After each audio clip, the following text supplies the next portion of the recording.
getting like scarred. You know what I'm saying? Like they're getting all like they look like they're burned.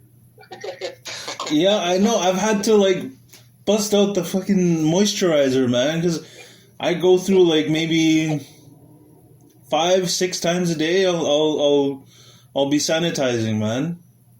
Yeah. It doesn't number on your hand. Dry. Yeah, buddy, I could do like the sandpaper with my hand. Yeah, you can light a match with your hand. Exactly. What do you guys think of this? Like, you know, like that's one thing, right? The vaccines and COVID and all that stuff and how it's affecting people. But what do you guys think of like the racism that's come out of it? You know, and like people like obviously I heard that like you know like you said, Vic, like there's more drug abuse and stuff with groups, right? Like specifically with black people and like Asians being targeted with like all this stuff, right? What do you guys feel about that? Oh, It's really unfair, man. Like, especially for Asians, it's not their fault. People can't be blaming one group or one race. Yeah. For what's happening, right? It's very, ignorant. Exactly. Yeah, I heard about that. There was somebody putting up like a theory or positing that a lot of drug policies are racist, right? Opium with Asians, crack cocaine with black people, meth with white people, whatever, right? So when they were talking about that, it was their way of calling out the government and saying, you know what, you guys need to reconsider what you consider as drugs and why. Because before, it was like all the other stuff is a no-brainer, you know, like crack, cocaine, heroin, all that stuff, obviously illegal, right? Mm-hmm. But yeah, I really do think there could be something worth exploring in there, right? Because if that's the case, then like the whole system needs to be redone. Definitely. But the thing is, do you think they would actually do that, or do you think that they're okay with everything that's happening? As long as it doesn't affect them personally. We've been making steps, man. Ever since we legalized cannabis here in Canada, it's been a really big shift. And some people like it, some people don't. You know, some people say, oh, well, I can't go anywhere because everywhere in the city just smells like weed. Everybody is smoking everywhere and all that stuff, right? Yeah. And it's been 4 years already. So it's... Yeah, so it's like, you know, it's like if you haven't gotten used to it by now, you'll never. Yeah, because I find there's certain parts in the city where people are still respectable, you know, like they won't like blow smoke in your face or be smoking right on the main streets. Because I feel like there's a time and a place for it, right? I don't like doing it in heavy traffic areas because, you know, there could be kids with strollers and families and all that stuff. And it's just like, yeah, great, I'm enjoying my freedom, but they don't have a say, right? So I just go someplace else. Exactly. Yeah, you know what, for me, it's more like, you see I get it with that, like, hopefully they keep making strides with that and the police, like, works with the communities to figure out what's wrong. Because I think that's where it starts, right? Like the police working with communities and like other so they're not so they understand what the problems are and why they're being targeted for whatever reason, right? Yeah. Like I've had a lot of contact with the police myself just from my job, and they've made strides. Like honestly, it'll be like 1%, 0.5% where you get that officer that's kind of weird or antisocial. But other than that, like, everybody's well-trained, everybody's culturally aware, you know.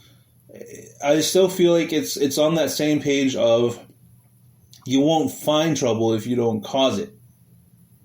Right? What do you think about all this, Ivan? About the drug problems and stuff? Yeah, I mean, I agree with Vic. I think, like, the police have definitely made some strides.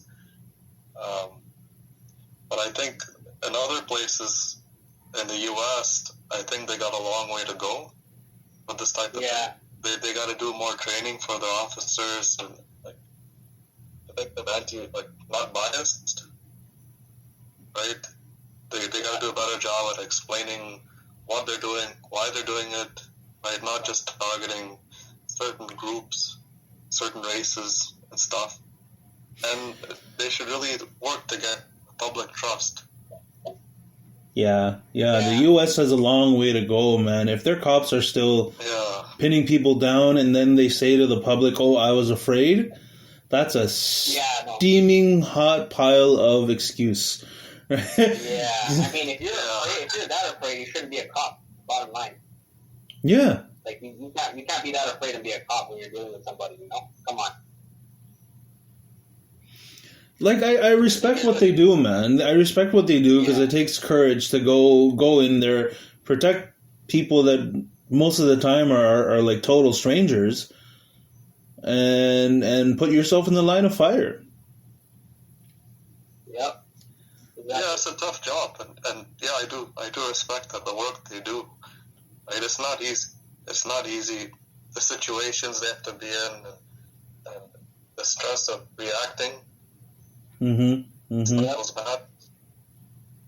One of the things that I find just that this whole situation, I feel like the COVID crisis right now has just kind of amplified a lot of problems that have already been there, right? So, for me, like, there's always been kind of like a hidden racism. I'm talking about specifically here in Canada, right? It's not as blatant as in the States, but it does happen here too from time to time. And you'll see, like, for example, like, against Asians, right? Like, obviously, they're not, like, it's not their fault, like, that we have the virus here and stuff like that, but obviously, you'll have, like, people who are prejudiced and blame all Asians because it came from there. Like, I actually had someone telling me, like, this was a while back, like, oh, you know what? All these viruses come from China or Asia, so it's gotta be from there. I mean, that's why we blame them. Well, I'm just like, you do realize there's, like, Asian Canadians that have nothing to do with that, right? Like, so you can't be, like, just saying those kind of things, you know what I mean? I'm pretty sure they don't want it either as much as you know, or more. Because now they're facing backlash for it. And now you see the Ontario government is, like, basically begging other places to send us vaccines because we're behind on the vaccine rollout. They're sending them to they're asking them to send us nurses and doctors, you know, to help with it. And, like, basically, I heard that Alberta basically said no to sending more nurses here. So that's, like, you know, I get it in a way, like, they're looking out for themselves, right? But in a way, it's kind of like, we're all Canadians, we should be helping out each other, right? I'm pretty sure Ontarians would help them move the other way around, right? Yeah, it gets complex when it gets to that, you know, because it's just like, okay, we need nurses. Well, where else can we get them from, right? Because I know there's other countries like Cuba and China. They're constantly sending out their own nurses and stuff like that to help. Yep. Exactly. Yeah. So, I don't know, what do you think of this, like, you see, like, for example, like, there's no, like, have you ever experienced any, like, kind of, like, racism towards, like, Indian people, or not really, towards this, right? Not, I mean, with coronavirus, no, not really. There hasn't been any general? kind of, no, I haven't, like, experienced that, to be honest. That's good though, man, because you know what, it's like, it's better that you didn't, right? So, but, like, for those people that did, it's kind of sucks, right? Because you don't, like, it's hard to relate if you haven't experienced anything yourself, right? Yeah, it's a really weird sensation, I'll say that much. You know, when somebody drops an N-bomb or an S-bomb, you know. Something derogatory. Right, it's just like, a big part of me feels bad for them. Like, yeah, I'll get annoyed and whatever. It's like, you called me what? And then after, when that's gone, it's just like, oh man, you know what? It's kind of sad. You know, they still think like that. They still live like that. With, like... Yeah, exactly. With hate, just to piss someone off. More when I was younger. Yeah. Oh, really? But it was tough because I grew up mostly, like, in a Portuguese, Italian community. Yeah. And I was like a one-off in the schools, right? So I was often like a target for that. But as time went on, I think like with more awareness and education going on, I've seen it go down for me personally. That's good though, bro. Because we're supposed to be a nation that's very accepting and like multiculturalism, right? Accepting of others. So you don't want to see that kind of thing, you know? Yeah, supposed to be. You know what I mean? I mean, it still exists. It still exists. Like, it's still some work to do, but it's a lot better. Yeah. For sure. What was I gonna say? So what do you guys think of? So yesterday, Vic and I went to Kensington Market area, and we checked out a lot of basically what you can do now is just walk around and hang out, right? So me and Vic went down there and we checked out some of the places, like just the scenery. We took some nice pictures, some videos, and we checked out the park down there that they revitalized. For me, it was just pretty cool just to see like all the artwork, all like the people living their lives, and like just the different flavors of food they have down there. You know, I can imagine that when things get back to some semblance of normal, that'll be a pretty cool place to go check out once again. Oh, yeah, we're gonna check out some serious food, man. Once shit opens up there. Such a cool place. Mm-hmm. That's a foodie's dream over there. Yes. We're gonna So get many different types, man. empanadas. We're gonna get pupusas, man. Oh, I love pupusas. Have Yes. you been to Emporium Latino? Exactly. Hey, we were just gonna talk about that. Never mind. They have really good pupusas there. That place was amazing. I used to miss going there just to get. Honestly, I would be so far the other end of the city, and I would just go to I would go out of my way just to go there to get that. That's how good they were. Yeah. It was like a trip to the city. You know, you go to Kensington, you walk around, you get your pupusas. Exactly. Yeah, man. Did they reopen? Because I know that they closed because they had it was on fire and burned down. Did they reopen? Yeah, I think they did. They're just on what's it called? Alternative hours for now. But I think a lot of it's because of COVID. Because I saw they opened up their doors again, and there's the owner there, like just on a photo op, just posing in front there. Oh. Because I'm happy. yeah, me too, man. Honestly, it's so nice to see a mom and pop shop like that, you know, sticking around for so long, being resilient, you know, like COVID, fire, nope, still here. Yeah, it's really impressive.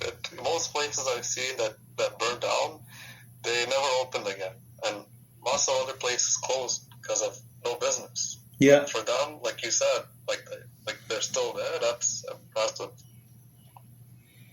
Yeah. Honestly, like my favorite thing is with just that area in general. It's just like honestly, like just there's so much like life in that area. You know what I mean? Like sometimes when you go to a place and it's like kind of dull, and you're like, oh, okay, yeah, you have no desire to stay there for any length of time, right?